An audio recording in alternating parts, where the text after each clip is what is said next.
When it comes to quality sleep, Ashley has you covered with top mattress brands at winning prices and with special financing options available. You can snooze now and pay later. Plus, your mattress purchase helps give the gift of better sleep to children in need and U.S. Special Operations Forces. Visit your local Ashley store or shop online today and make every snooze count. Financing is subject to credit approval. See store or ashley.com for details. Dreaming of overseas adventures or connecting more deeply with family from afar? Rosetta Stone bridges the language gap. I've tried others, but Rosetta Stone's immersive lessons and voice feedback technology are game changers. Dive into 25 languages by learning intuitively, just like when you were a kid. And here's the holiday sparkle. Grab a lifetime membership now and save 50%. Gift yourself the world. Head to rosettastone.com now and save 50%.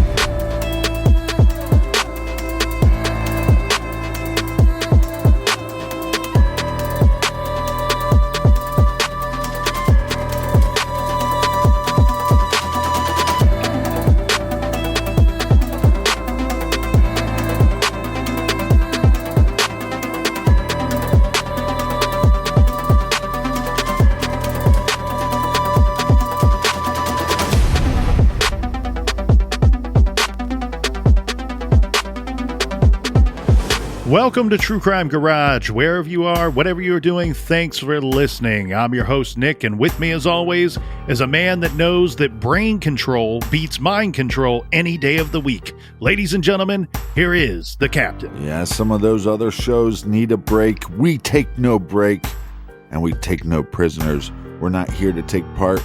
We're here to take over. It's good to be seen and good to see you. Thanks for listening. Thanks for telling a friend.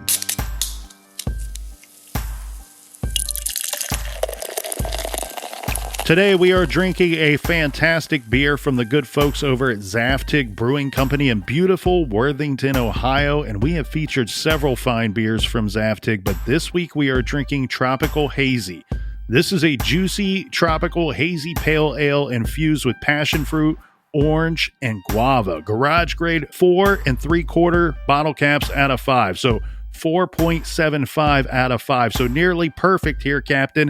And let's give some cheers to our nearly perfect garage friends. First up, a big cheers to Joe Wong in Midlothian, Virginia. And a big shout out to Chelsea in Burlington, North Carolina. Next up, we have a cheers to Tiffany from the Copacabana on the beautiful central coast of New South Wales, Australia. Cheers. And a big we like your jib to Giovanni in Sparks, Nevada. Next up, we have a big cheers to Leslie in Dublin, New Hampshire. And last but certainly not least, everybody, we have a big cheers to Brett Baldwin in the parts that remain unknown. Everyone we just mentioned, they went to our website, which is truecrimegarage.com, and they clicked on the beer fund and helped us out with this week's beer run. And for that, we thank you. Yeah, make sure you wash your parts.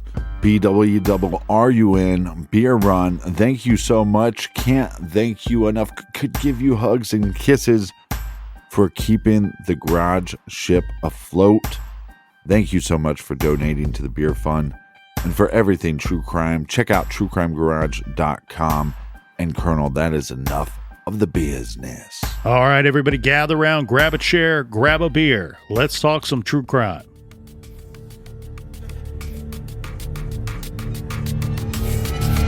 Makes you feel good.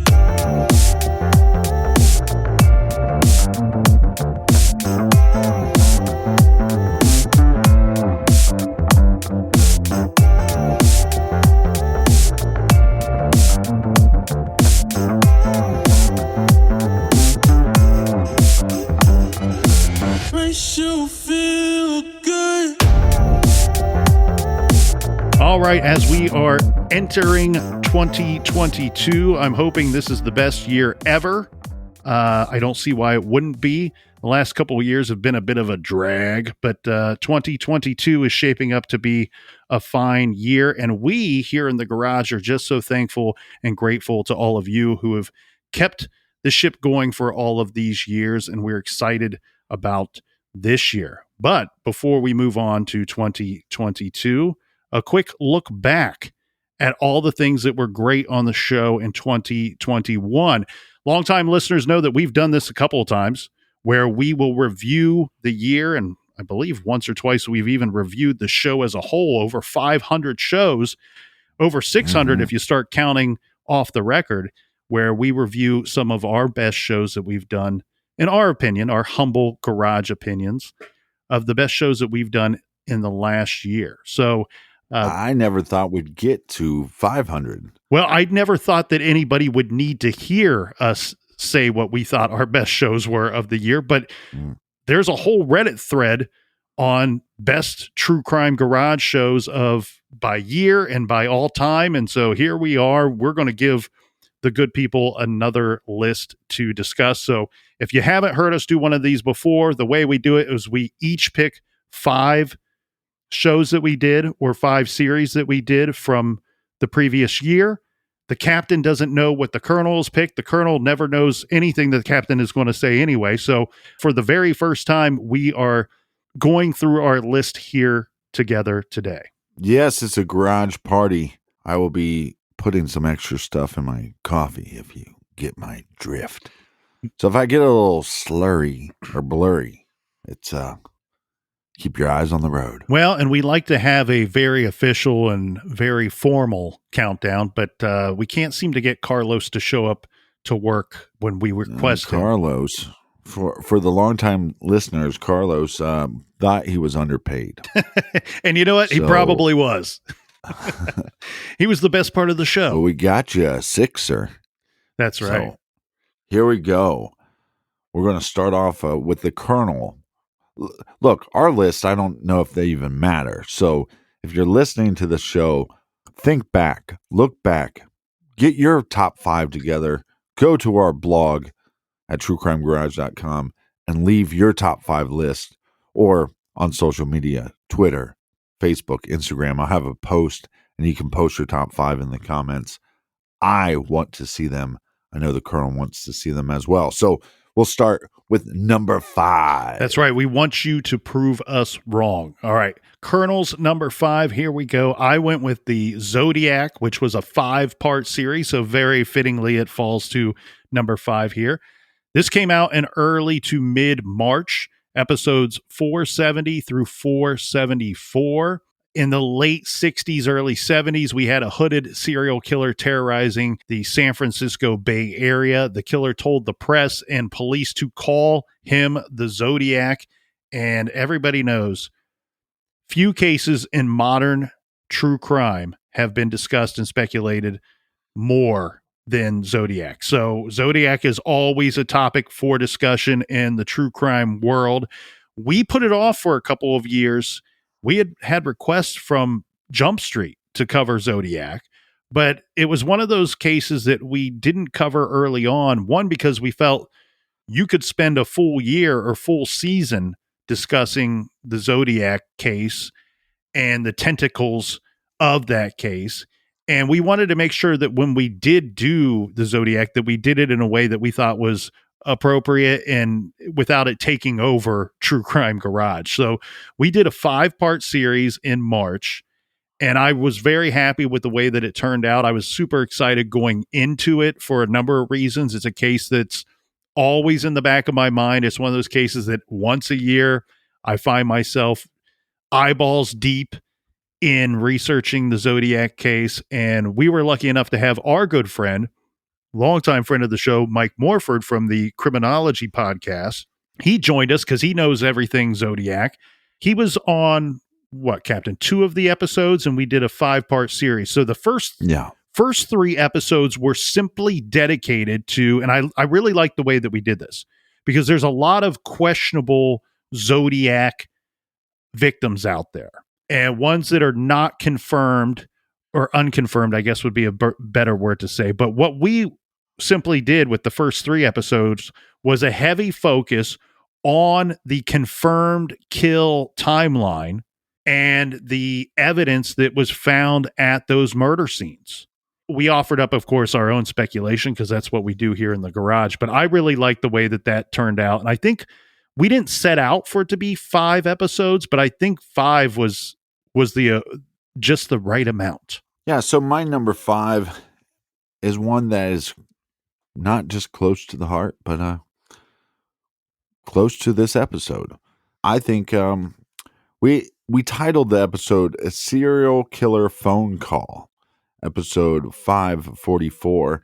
Maybe a real caller, maybe a fake caller calls into Howard Stern's show and talks for about 10 minutes, confessing that he's a serial killer.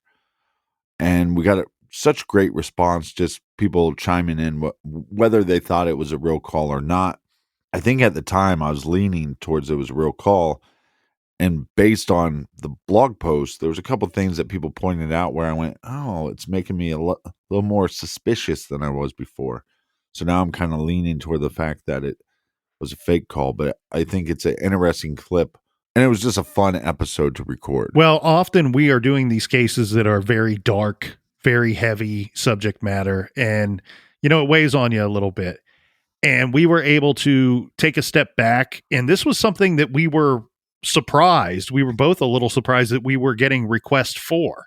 Hey, we want to hear you guys review this call. I think a lot of people wanted to hear the call themselves for one more time, and it's something that a lot of people seem to be on the fence of. Is this real? Is this legit or not? And I think there's good argument for both sides of that. But, it was near the holidays, and we had originally thought, we'll put this on Off the Record. This is a perfect discussion for Off the Record. But with so many requests to cover it, we had to move it to the big show. And you're right, the responses have been incredible, and the blog posts have been very interesting. I like anytime we can put out something that creates and generates interesting, creative discussion.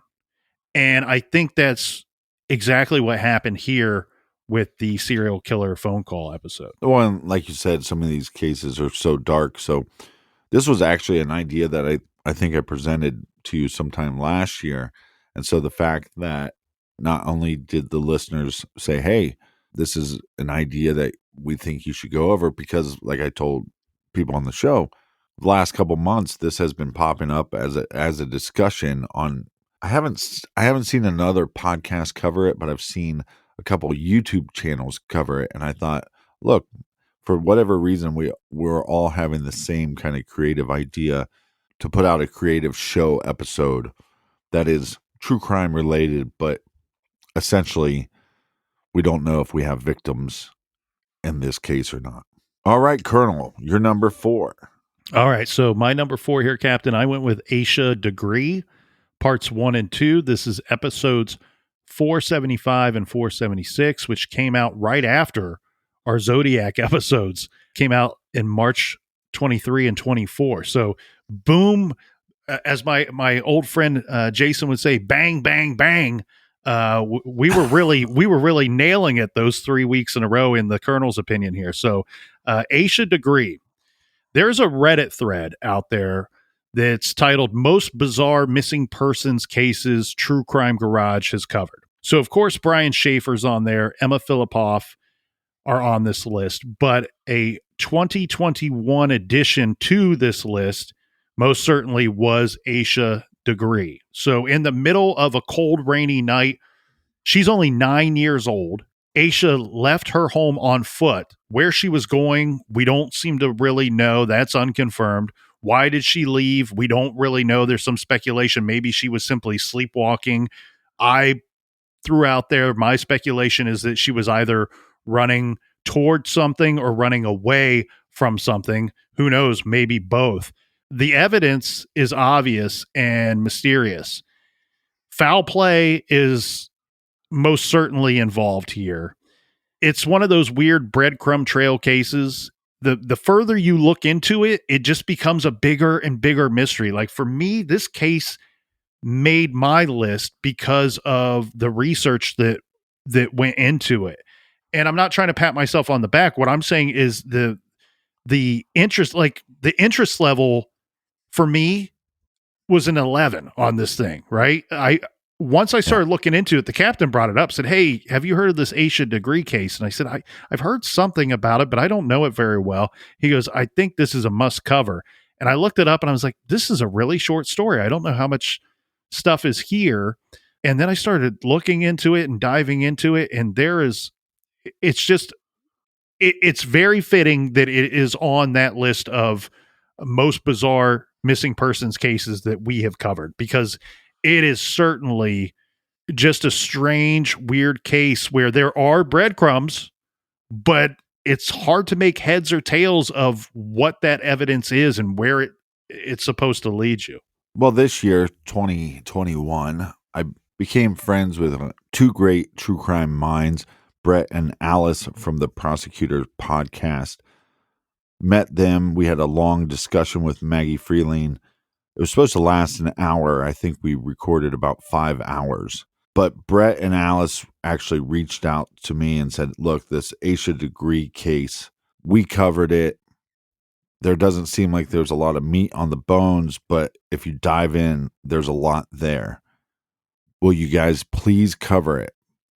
Because with your audience, you can get this information out there. And because there was a picture that was found that nobody's ever identified the person or the girl in the picture, they thought with our platform that maybe we could do some good. So one, it was great to meet them and become friends with them through them suggesting this case. And it was one of the first times in the history of our show where another podcast had reached out to us and said, look, I know we covered this case, but please look into this because you might be able to do some good. And that's also the reason why Aisha Degree is my number 4 as well. Oh, wow. We both hit both of our lists at the exact same spot. That's super interesting. And yeah, you're right. The prosecutors, great people. And when they reached out and said, hey, would you guys take a look at it? And would you put it on your show? I love getting that, because it's not just, hey, all right, we have a new friends of the show, but we have allies, right? These are our allies. They want the same things that we want. They want the same things that our audience wants. And it's not just to review these cases and talk about them, but maybe do some good along the way. And this is a bizarre case. It's one of those ones that when you hear about the case or read about the case, you start saying to yourself, why isn't this a more well-known case? Because it's just simply fascinating and very, very unsolved mysteries. Like, if you wanted to put a stamp on something, I think that would be appropriate here in Aisha's case. Well, and also with more and more people starting true crime podcasts, we started just to see if we could do it. Then once we realized turns out there's we can. a platform. Yes. Or maybe we Maybe we can't. We're still practicing for the Hey, we're going to find out in the next show. 500 episodes. You want to get into it for the right reasons. If you're sitting at home going, I'd love to start a true crime podcast so I can get more Twitter followers or I can be famous or something. I just don't think that's the right reasons. Do it because these victims have stories that need to be told. These cases need help. They need attention brought to them.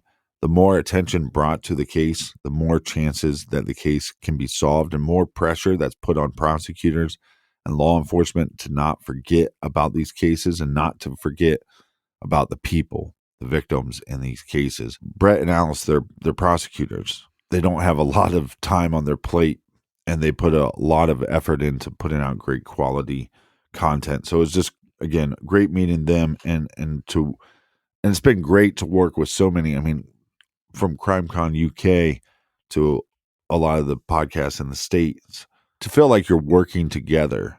There are some of those podcasts out there that they're not a part of the community and they think they're better than the other shows and blah, blah, blah. But for the most part, the true crime podcast world has been very friendly to us and very supportive.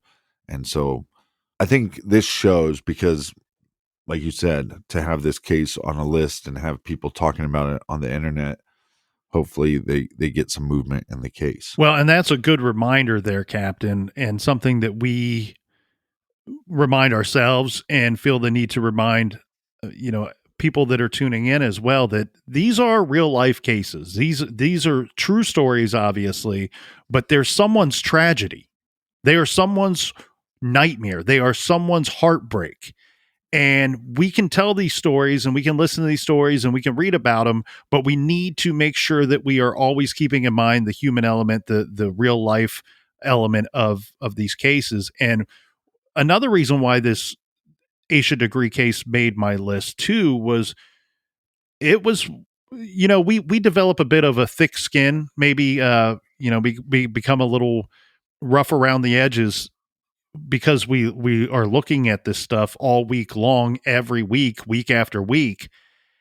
But this was one of those cases that got to me. They don't all get to me, and I don't have any understanding why some cases will get to me and others won't. But in this case, I certainly did, because what I couldn't shake, I couldn't get it out of my mind. And for a whole week, every time I closed my eyes, what I was seeing was this little girl, 9 years old, walking in the cold, in the dark, and in the rain by herself along the roadside.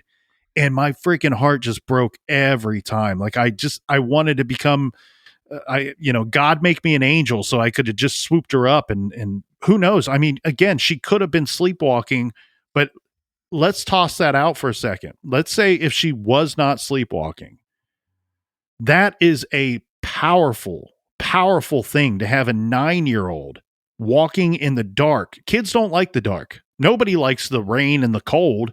She's out walking by herself in the middle of the night along a country road.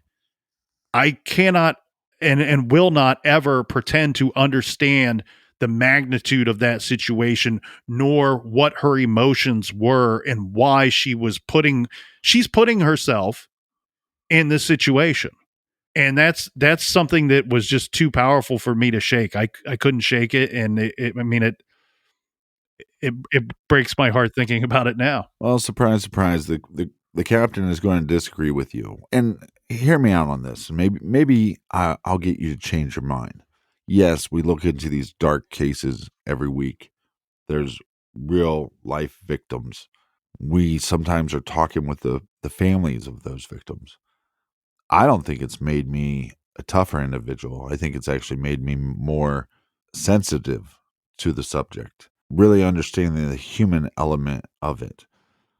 And just the podcast in general. I mean, we're going to do that live event in February. And anytime we do a live event to meet our listeners, it's a humbling experience. So I almost feel like the whole, not just diving into the cases, but the whole podcast experience has made me a little more grateful to just wake up every day.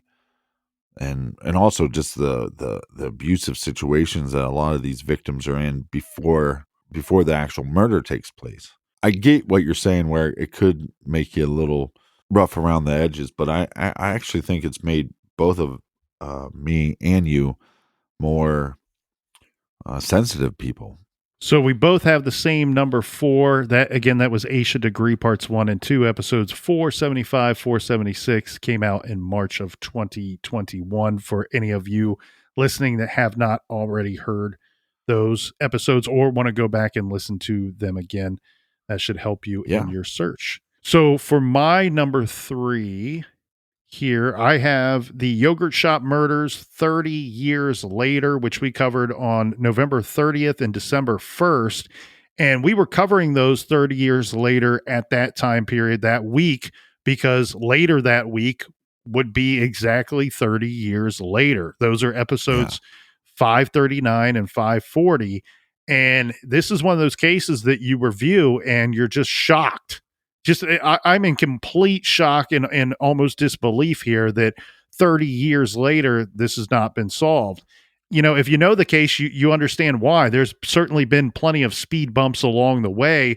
Part of that being that they actually convicted 2 individuals of being involved and committing these homicides. This is a quadruple homicide case that took place in 1991 in Austin, Texas, at an Austin yogurt shop. It's one of the most infamous cases in Texas history, in my opinion. And despite the efforts of the Austin Police Department, it, as said, remains unsolved 30 years later. Well, this is a great pick. I actually kind of forgot about this case because this is the second time we're covering it. When you suggested that we put it on the list because of the anniversary, which I don't think maybe that many listeners understand, there's a lot of times the schedule is lining up with anniversaries of cases, and that's all due to your work. So I applaud you there, partner. But great case. And the second time around, when you suggested it, I was like, oh, we already covered this case. But the second time around, I found it way more interesting. It's a very fascinating case. If you haven't listened to those episodes, not only should you listen to those episodes, but go look up some of the diagrams that people have online about the shop. You can do some deep dives into that case. So very nice pick. Well, and you're right. It was one that we did have an off mic discussion of, well, really, should we cover this again? Because I think we both felt the same way, that we were pretty thorough in covering it the first time around, which was in 2017, I believe. It was episodes 81 and 82. And I do think that even though we devoted 4 episodes to it and really 4 years apart, splitting them in twos into pairs there, I think you could listen to all 4. They're very different episodes, and we kind of shaped them differently. Unfortunately, when a case is unsolved for 30 years and it hits that 30-year marker, it's a good time to remind everybody that, hey, this thing is not solved. We had 4 young people lose their lives, and they were terrorized for about 45, 48 minutes that night in Austin. It's a good reminder. I know Austin didn't need a reminder. This is a case that is on the hearts and minds of Austinites. Are they Austinites? Is that what we call them? The great people of Austin. And this is a case too that is, again, it's one of the most infamous cases in Texas history. So it's one of those cases that the whole state of Texas yearns for, and it's one of those that needs to have some justice. It seems like there's meat on the bone here, that they do have some evidence that could lead to understanding and pointing to exactly who is responsible for this. I believe it's more than one perpetrator. If I had to pick, just based off of the evidence and what the crime scene shows us, it seems to support 2 or more offenders. This too, Captain, is one of those cases where I think a couple years ago we did a unsolved cases that we've covered that are, I can't remember what we titled it, if it were solvable or ones that we, if you could solve, if you could make a list, but you could only put so many on there of cases that would be solved.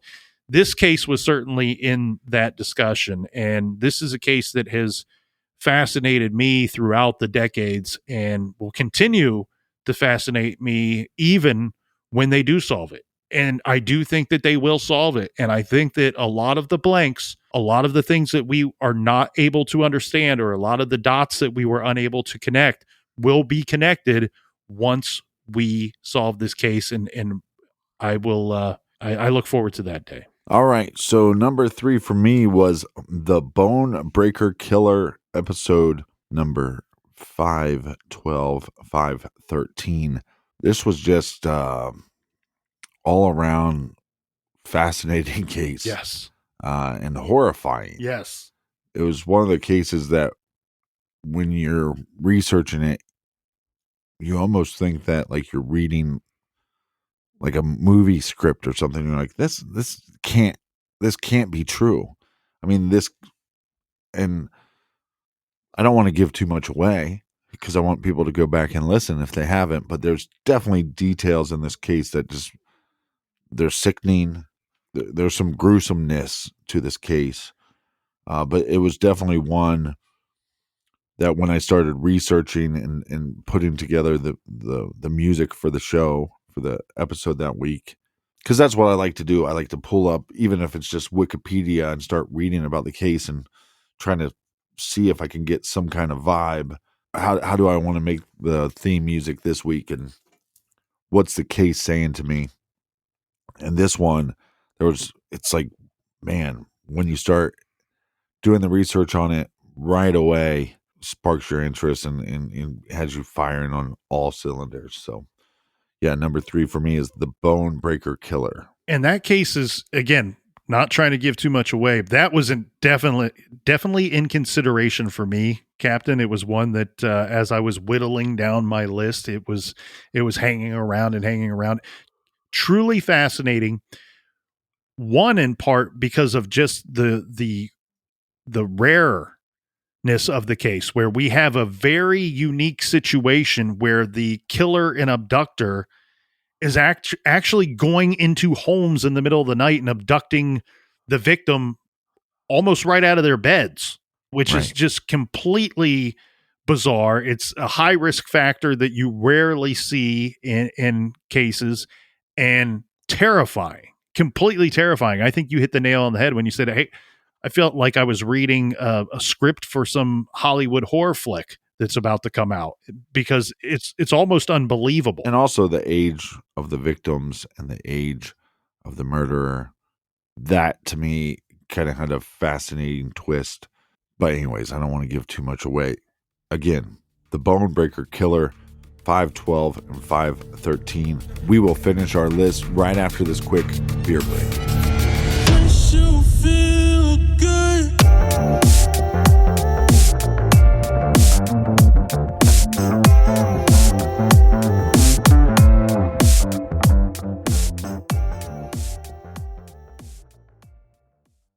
This show is sponsored by BetterHelp. Do you look forward to the holidays? Maybe you struggle with seasonal blues.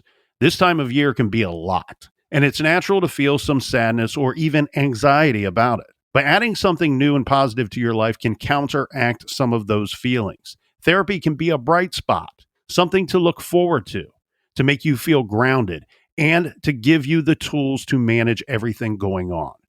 If you're thinking of starting therapy, give BetterHelp a try. It's entirely online, designed to be convenient, flexible, and suited to your schedule. Just fill out a brief questionnaire to get matched with a licensed therapist, and switch therapists at any time for no additional charge. Find your bright spot this season with BetterHelp. Visit betterhelp.com/garage today to get 10% off your first month. That's BetterHelp, HELP.com/garage. Dreaming of overseas adventures or connecting more deeply with family from afar? Rosetta Stone bridges the language gap. I've tried others, but Rosetta Stone's immersive lessons and voice feedback technology are game changers. Dive into 25 languages by learning intuitively, just like when you were a kid. And here's the holiday sparkle. Grab a lifetime membership now and save 50%. Gift yourself the world. Head to rosettastone.com now and save 50%. Major phone carriers make you sign contracts with rigid data plans to trap you into a kind of forced phonogamy.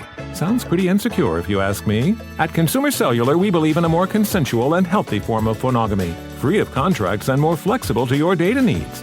This way, you stick around not because we force you to with contracts and fees, but because you love our phone plans. Like ardently love our phone plans. Phonogamously. Consumer Cellular. When freedom calls, we're here to answer. Call us at 1-888-FREEDOM.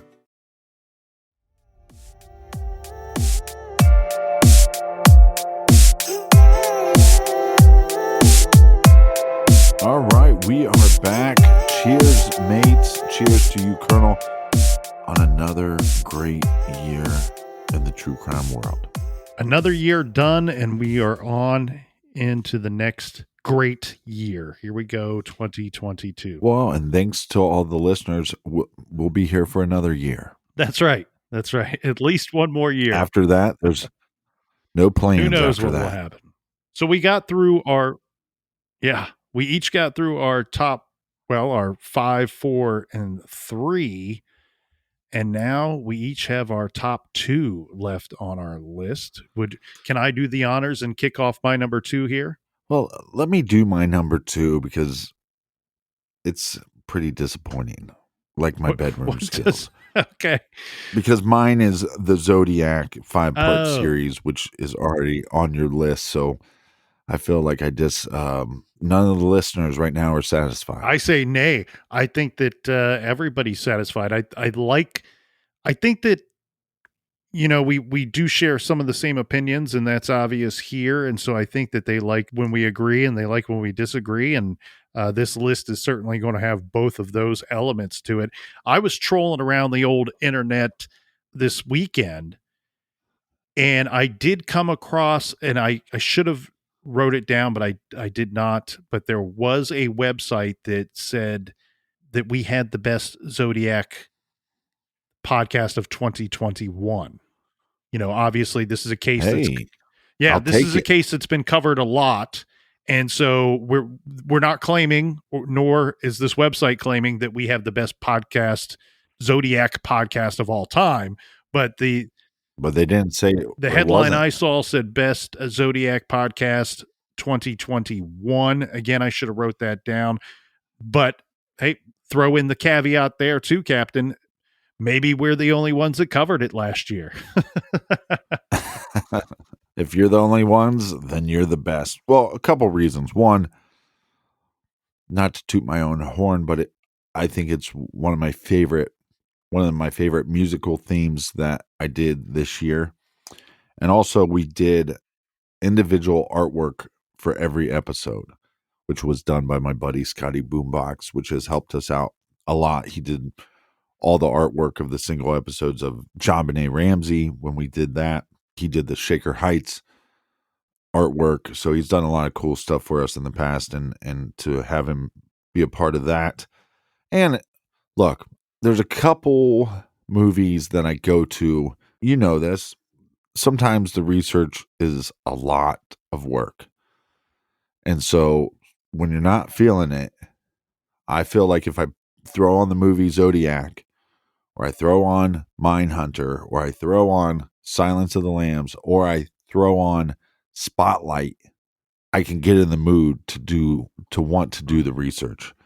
But yeah, so Zodiac, I just thought you did a really good job of it, and that's why it's my number 2. So that's my number 2. Now let's go with your number 2. Well, the Zodiac, yes, can be some heavy lifting when it comes to the research. That's why it was interesting to kind of put it together the way that we did and present it in that form. And I'm glad that you brought up the movie, because I failed to do so when I had it on my list. But if you're out there and you're listening to this show and you've not bothered to carve out 2 hours of your life and watch the Zodiac movie, it is one of the best true crime dramatization movies you ever will see. I mean, it's almost like a biopic of the investigation. Yeah, you got so many good actors and actresses in the movie as well, and it's just really well put together. The music's good, it's shot well, it's filmed well. It for whatever reason didn't do well at the box office, but it is, for me, I fell in love with it the first time I saw it, and I thought I've probably watched it maybe 10 times. It's one of those movies that I enjoy it so much that, like you said, you pop it in for a little bit of inspiration, but it's a movie that I could pick up on at any point in the movie. Like, I don't have to start it at the beginning. I can, and I find myself completely immersed in fascination with the case and the story as soon as that movie comes on. So good pick there, Captain. Zodiac for your number 2. For my number 2, I went with the Chelsea Small case. We did 2 episodes on Chelsea Small's case, covered it in June of 2021. This would be episodes 495 and 496. This was June 15th and 16th that it came out. And interestingly enough, here I've seen this case hitting the news, especially on the local level, since our coverage. Now, I'm not going to pretend that our coverage has anything to do with it, but hey, we couldn't have hurt. This was one of those cases, another case that I go, why is this case not more well known? You look into it and you go, this is completely fascinating. It's a bizarre case. We have the killer on surveillance footage from that day, from that tragic, horrific day. And yet we still have not found Chelsea Small's killer. So click on Detroit.com did one of the most recent articles on the case, which came out in November of last year. And they say Chelsea Small was just 30 years old with a bright future ahead of her when she was murdered on the job in 2013. Small was the mother of 2 young children. She was gunned down at her place of work on what was supposed to be her day off. If you've listened to our coverage, you remember that she was covering for another coworker that day. This was something that they had agreed upon days in advance so that Chelsea could have a different day off, or the coworker could have swap days, what have you. But she was working on November 12th, 2013 at the Advance America check cashing place on Telegraph Road in Taylor, Michigan, which is a very nice town, very nice city.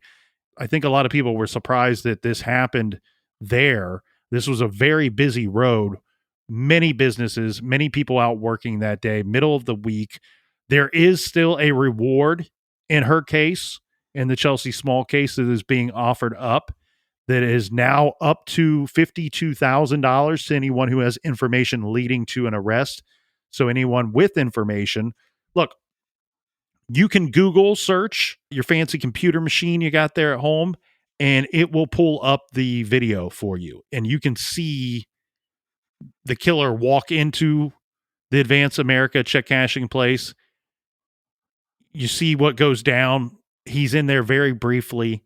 There's a few different websites that you can find this video. It's readily available. I would suggest watching the more recent ones, because police did hold on to some information. Detectives held some information back in this investigation early on for the first few years, information that would have been very important to their investigation and to a possible confession. Because look, after her murder and the surveillance footage came out to the public and the billboards went up and the public outcry, I think this was a similar Delphi situation where people thought an arrest is coming, they'll find this guy, and it's going to happen with the quickness. And here we sit. That was 2013. We are kicking off 2022. We still do not know who killed Chelsea Small.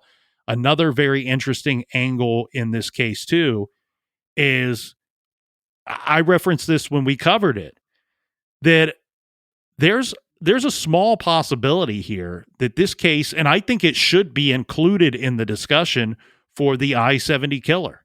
We covered the I-70 killer case back in 2020, and the Chelsea Small case, this was not a case that I was even aware of.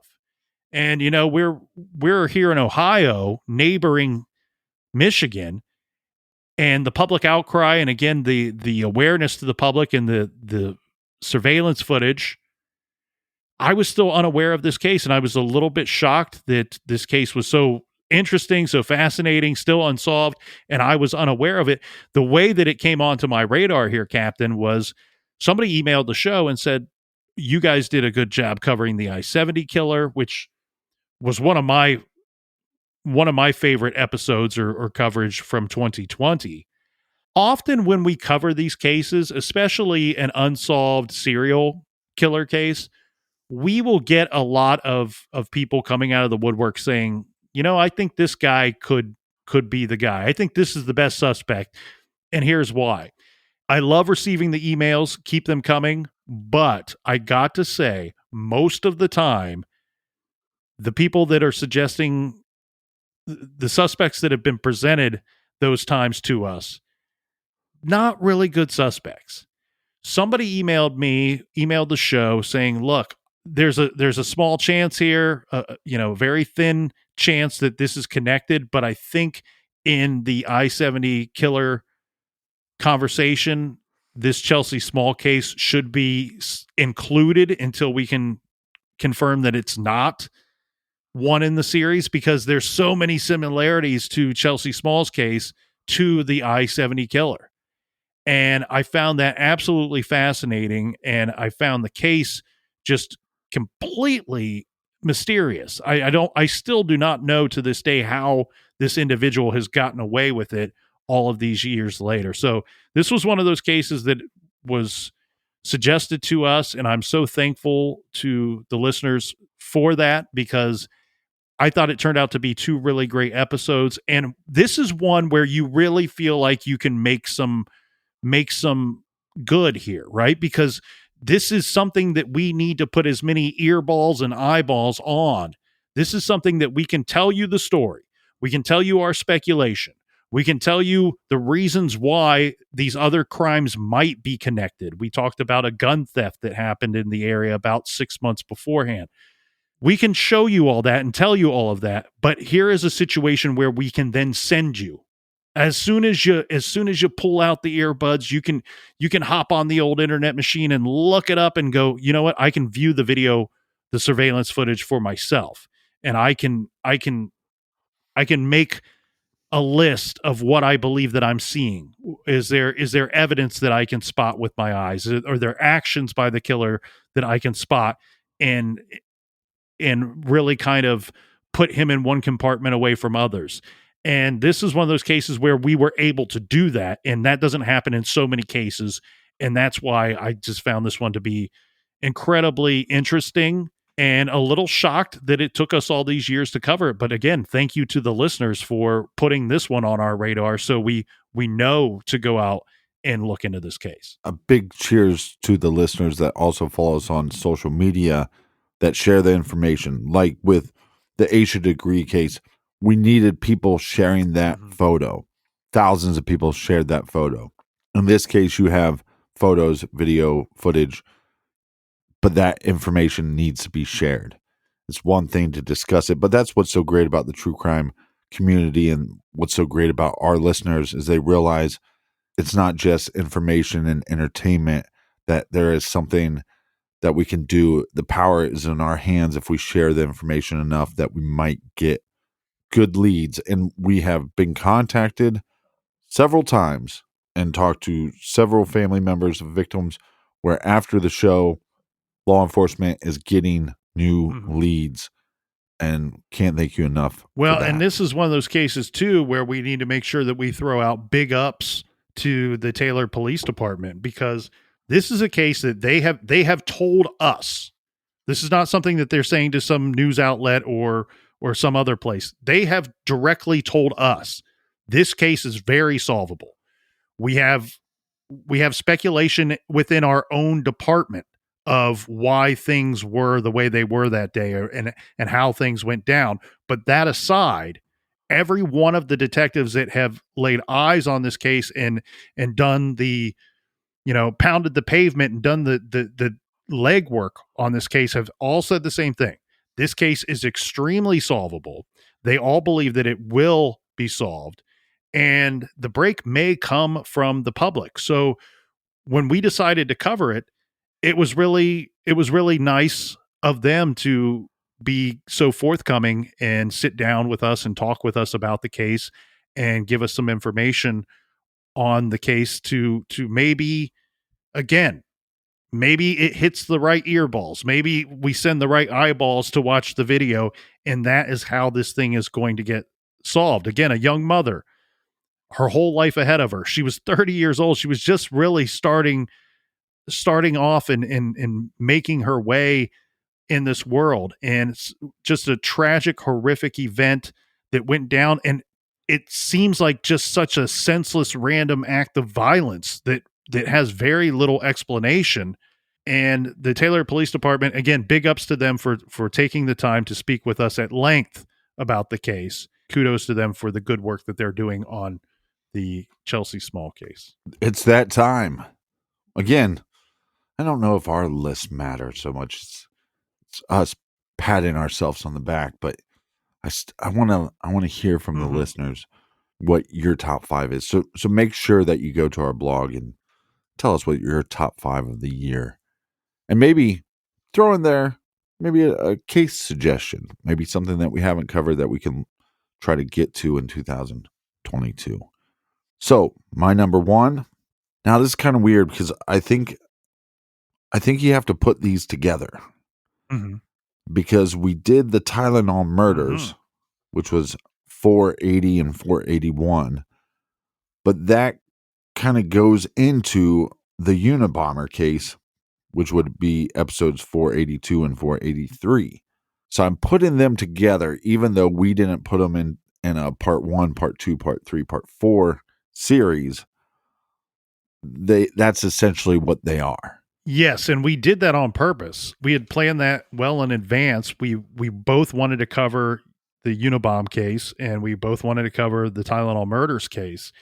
And we had them slated for last year when we were going into 2021. We just didn't kind of know when we were going to cover them. And I'm not going to lie, I don't think either of us, as much as we wanted to cover the cases and as much as we thought they were fascinating, interesting cases, we knew that it was a kind of a big undertaking. They're both very big cases with a lot of information out there, especially Unabomb, because it is solved. But there is some speculation, and always will be until the Tylenol murders case is solved, that these two could be connected, because a bomber and a poisoner are similar in MO. And if somebody could have pulled off, well, not if somebody could have pulled off, we know somebody did pull off the Tylenol murders.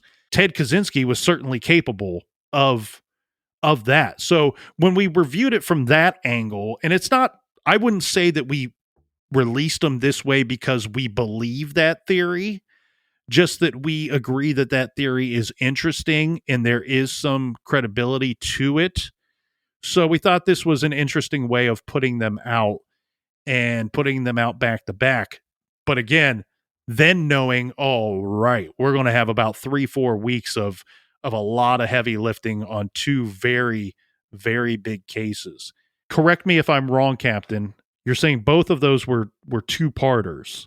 I remember when we were putting together the shows in both of those cases, both of them felt like they could have gone 3 or 4 parts.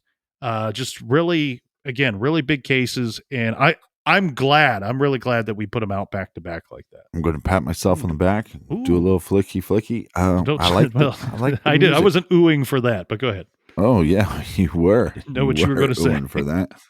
Yeah, or maybe it was ew. No, I just like the music. So some of them come to me easier. Sometimes they're a little more work, but there's so many things that I like about doing the show, and obviously working with you. But one of the perks is take the JonBenet Ramsey case, O.J. Simpson case, Delphi murders. Now here, Zodiac, Unabomber, cases that you might have had glimpses into throughout your life, but you never took a deep dive. And that being a part of what we get to do. You know, sometimes it feels like we have to do, and then sometimes it feels like we get to do. And especially, like I said, with like watching Zodiac as much as I have, to finally take a deep dive and kind of really wrap your head around the case and why are so many people fascinated? Why is there? It's just like with Jack the Ripper or JonBenet or Maura Murray. There's these sub cultures within the true crime world that are really fascinated with those cases, and why are they? And to really get to uncover that. And I'm glad that you paired those together. You know, you might have one or two weirdos sitting at home going, well, the captain kind of cheated here. I don't think so, because I share the same opinion. Like when I was trying to whittle down my list here going into today, those two cases were in strong consideration. The issue that I kept running into was I felt like if I included one, I needed to include the other as well. And last year we did an episode where we talked about our favorite trailers. You know, we call some people are going, what's a trailer? Well, we call that portion at the start of the show, after the beer, the nonsense is out of the way.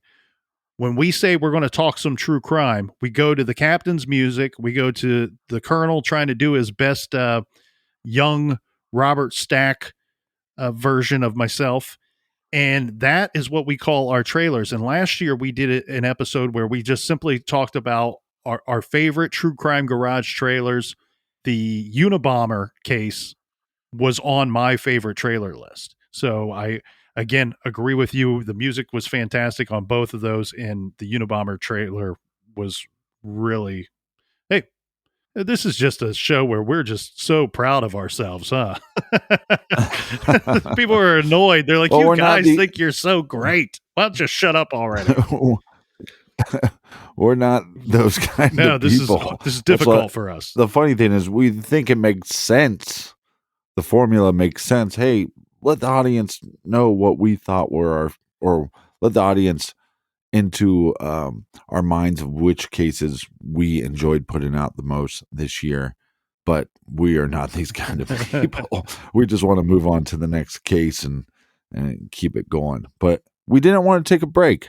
Other shows are taking a break. I stand by that. We didn't take a break. Now we might take some breaks next year. Well, and it's, I stand by the fact that we didn't take a break. it is a this little week. bit of fun for us, though, too, to do these kinds of shows where we can relax a little bit. They're a little more chill. They're a little more fun for us. It's a garage party, like you said, Captain. And, with Yes. coming off of Christmas week, you don't want to be too knee deep in the research and dancing in the blood too much, right? It's a time for family and friends and love and happiness, and sometimes true crime, as the listeners know, can get in the way of that. So I'm very happy that we could do this episode here today, and as you said, not take the week off. But for my number one, so that will lead me to my number one here. And I went with one that was from very early in the year of 2021. In fact, it came out the last week of January and the first week of February. It was a 4-part series. I really enjoyed putting these together, and I thought they turned out fantastic. And I'm talking about When the Demons Came Out, parts 1 through 4. That's episodes 459, 460, 461, and 2. Now, this was something that I had wanted to do on the show for quite some time. And really what When the Demons Came Out is, and the reason why it is 4 parts, is it's kind of a mashup of several cases, Ohio cases in the early 80s. And some of them are connected and some of them are not. Some of them are cold cases, some of them have been solved. But it was an interesting way to kind of mash them up and put them together, because in the early 80s, there was something very frightening that was going on in Ohio. And unfortunately, this was going on in other states as well. But there was a bizarre string of child abductions and murders that hit Northeast Ohio and Central Ohio roughly all at the same time. We took a deep dive into those old cases. Again, some of them cold, some of them solved. And one thing that really perturbed me, and Captain, you know this, and longtime listeners know this, one thing that I cannot stand that bothers the hell out of me, and I don't pretend to be perfect. I know that I get things wrong. I'm batting 1,000 on getting about 2 or 3 things wrong a week, whether it's mispronouncing someone's name or just saying some dumb thought that came to mind.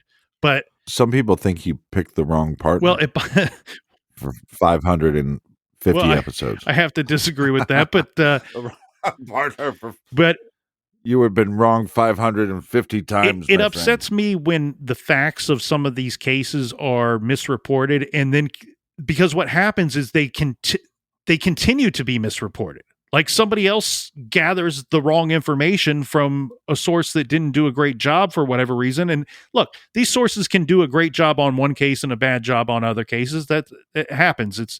We're not saying everything that they do is junk, but one thing that upset me for the longest time was that on Wikipedia, they had said that Robert Buell, who was a known serial killer in the state of Ohio, killed Kelly Ann Prosser. And that was simply not the truth.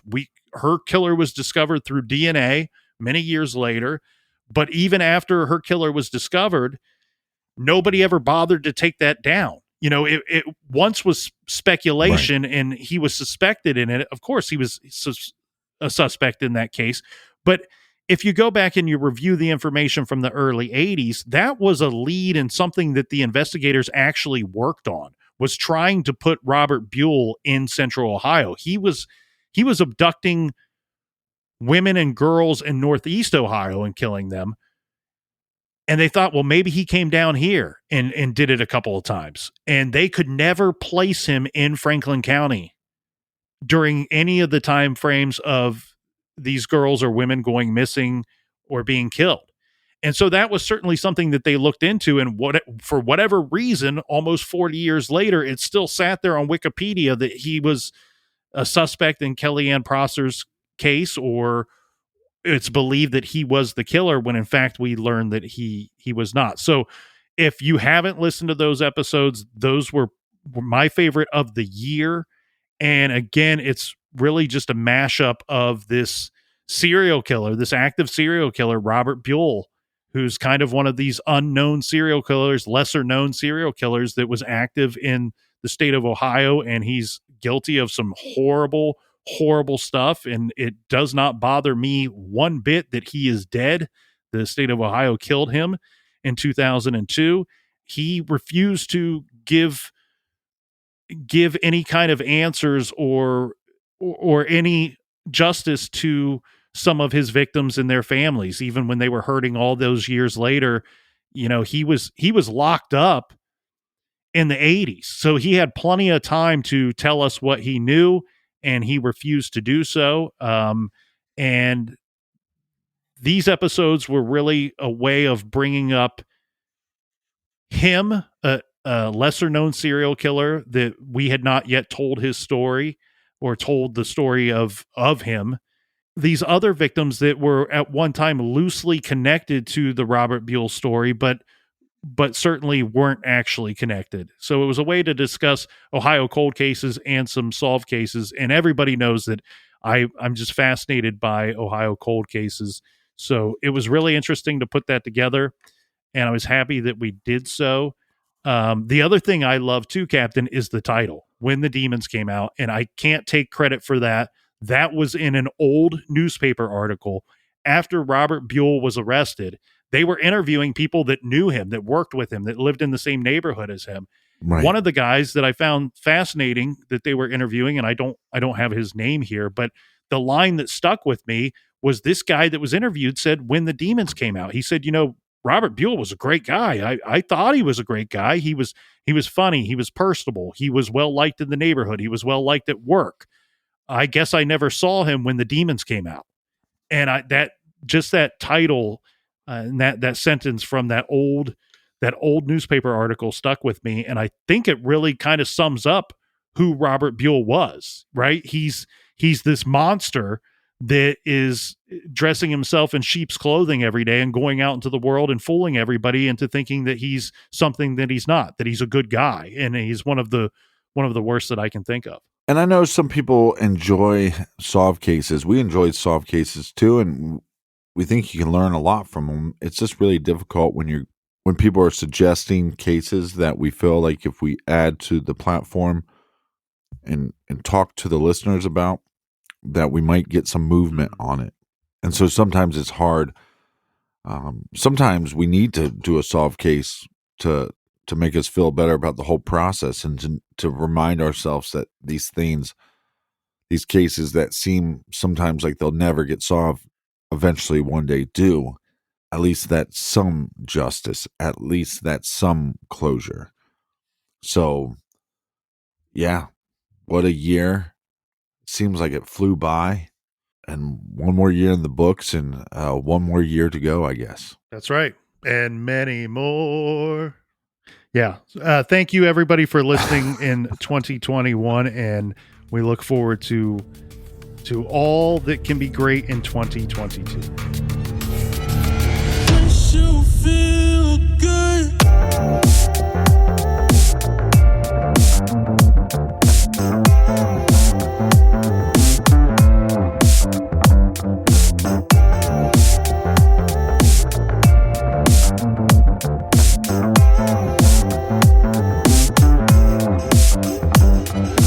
Makes you feel good. So many great memories with you guys this year, 2021. I look forward to so many cases being solved in 2022. Colonel, do we have any recommended reading for the beautiful listeners? Yes, but only for the beautiful listeners. If you're not a beautiful listener, you can just check out right now. We will be recommending this week A Killer by Design, Murderers, Mind Hunters, and My Quest to Decipher the Criminal Mind by the great Ann Burgess. And for those of you that have been longtime listeners or even recent listeners, you may go, "What, Colonel, you recommended that in December of last year." Well, you're right, and I'm recommending it again just in case you didn't pay attention. That is A Killer by Design by Ann Burgess. And the reason why we're recommending it again is the Off the Record listeners know that very recently we just released a conversation that I had with the great Ann Burgess. So make sure you check out her new book and check out our other show, Off the Record. It's available on Stitcher Premium. If you want to find out how you can listen for free, I believe for a whole month for free, to Off the Record and dozens of other great shows on Stitcher Premium, go to our website, truecrimegarage.com, and you'll find the link there. Yes, and until next week, be good, be kind, and don't litter.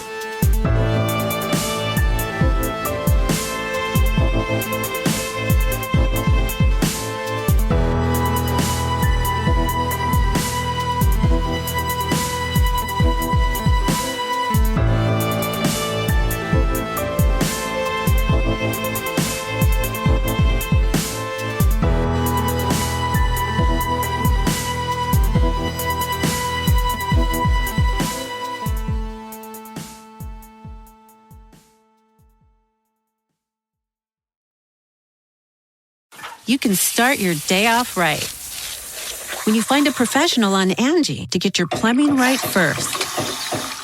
Connect with skilled professionals to get all your home projects done well. Visit Angie.com. You can do this when you Angie that.